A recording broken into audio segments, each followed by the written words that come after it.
We are at part 2 of camera setup, except this time I'm gonna go ahead and show y'all how I get professional audio with these 1, 2, 3, and one more cord. That's it. A C-stand, that it goes straight to my Blackmagic. You wouldn't even know. You would really think someone's standing here booming the whole time, but it's not. Let me show y'all how I set that up. Alright, so like I was saying, we need a C-stand, right?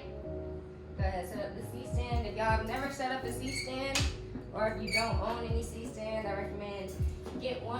C-stands are, in my opinion, the first level of professional stands beyond regular tripods. When people get C-stands, it usually comes with one arm and one knuckle. So it'll look something like this. I want it to be about right here. I'm gonna add this knuckle to the other side of the C-stand for some leverage as far as weight distribution. I just want to show y'all a little bit about this audio setup. So I record with the Rode NTG2. The Rode NTG2 is inside of this Blimp. This is called a rabbit's foot. It's so that, you know, if there's any wind or anything going on, you can't hear it. Right now I have some air on, so if I turn that off, you hear a difference, but the rabbit is gonna help stuff like that, or if any, just certain sounds, it just helps soften things up, you know. So screwing this back piece off, I don't know if y'all can see, but the NTG2 is inside of there. The NTG2 is suspended inside of the Blimp, and the Blimp is inside the rabbit, and we are looking to achieve as professional audio as possible. I'm screwing this piece on right here. At the bottom of this handle is a 1/2 inch female piece, and the ends of arms, both ends of arms are male pieces. So it allows you to screw different things in. As y'all saw, I added a little bit of weight when I put that on there. I'm gonna go ahead and put that as sturdy as possible. All right, so you might be thinking, I put the Blimp and everything on there before adding the cord. I do that because when you're doing that turn, the cord would have got wrapped up all right there, and that can be annoying. You don't want that. I shoot with a Blackmagic, so there's a mini XLR port on the Blackmagic. I'm gonna show y'all how I set up my audio without a mini XLR cable. So like I was telling y'all, we want to string it along. You always want to do over, under with your cord wrapping. Try not to let your cords, the hard pieces bang on the ground, because that one time it fell out of your hands and hit the ground hard. It's gonna be the one time where, shoot, that thing gets dented to a point where you can't even plug into anything anymore. We have our boom.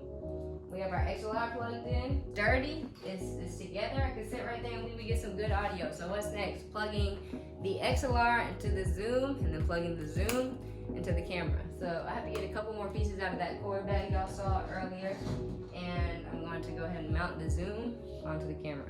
I'm going to use this cold shoe screwed into the back of this Zoom. There's a 1/4 inch screw in there, and there's a cold shoe plate on the side, or cold shoe mount on the side right here. Go ahead and make sure it's tight. And it was really that simple. It is really this simple. Next, we're putting this into the headphone jack of the Zoom. So we're listening to the audio coming out of the boom in the Zoom, and the camera is listening to the Zoom. So it has to go from the headphone jack to the mic. And you want to make sure these things are pushed all the way in, fleshed, because if not, you will hear a very weird fax machine type sound the whole time you're shooting. So I'm really just wrapping everything around right here.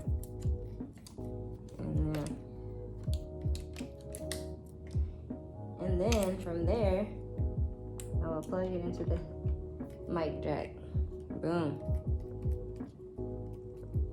Just like that. Our audio setup. So I just got the camera set up to go ahead and show y'all how do you know when the audio is feeding to your camera. Right now, nothing's feeding anywhere. What you want to do, you want to tap audio on your Blackmagic. Go ahead and change your channel 1 and 2 source to XLR, or not XLR, I'm sorry, 35 millimeter left and right. So it needs to be 35 millimeter left and right. Right now, with 35 millimeter left and right, nothing's feeding, nothing's peaking on anything. Watch this. We're gonna press this record so that the audio starts coming in. See how that worked? All right, now we're gonna stop. All right, see? Boom, the audio stopped peaking, it stopped feeding. We're gonna press record. It's coming in. All right, so in my opinion, looks like it's time to shoot. I'm still missing 3-point lighting. I might not do 3-point lighting today. I might do some general front lighting because the back lighting looks pretty good. So that right there, all of this, everything I just showed you is how to set up a basic Blackmagic 6K setup. Not just a 6K, this is a basic Blackmagic pocket cinema camera setup. Generally, this is going to get you that professional sound you need. I even shoot with all of this, realistically, when I don't have a boom mic. I keep that mic right there. Why? Because that's going to get the most professional audio. Even though this Blackmagic audio is amazing, the in-camera microphone is sane. Realistically, you want to get professional all around the board, as professional as possible. And the best way to do that is, in my opinion, this setup. So I hope you enjoyed seeing the BTS of how I shoot my YouTube videos at home. And yeah, well, a little bit, you know. I hope you learned something. If you did learn something completely new that you didn't know one thing about, drop it in the comments. Let me know. If you want me to explain something better, drop it in the comments. Let me know. I want to get y'all the best quality stuff that y'all need from somebody like me. Let me know what you need to see. Let me know what you want to know, and I'll do my best to get that out there. Hope you enjoy. I'm about to shoot a YouTube video. I don't know if I'm going to be wearing this. Probably not. I'm about to take this wrap off. My edges have been baking, and yeah, it's lit. Ambria with the upside down A. And I'm out.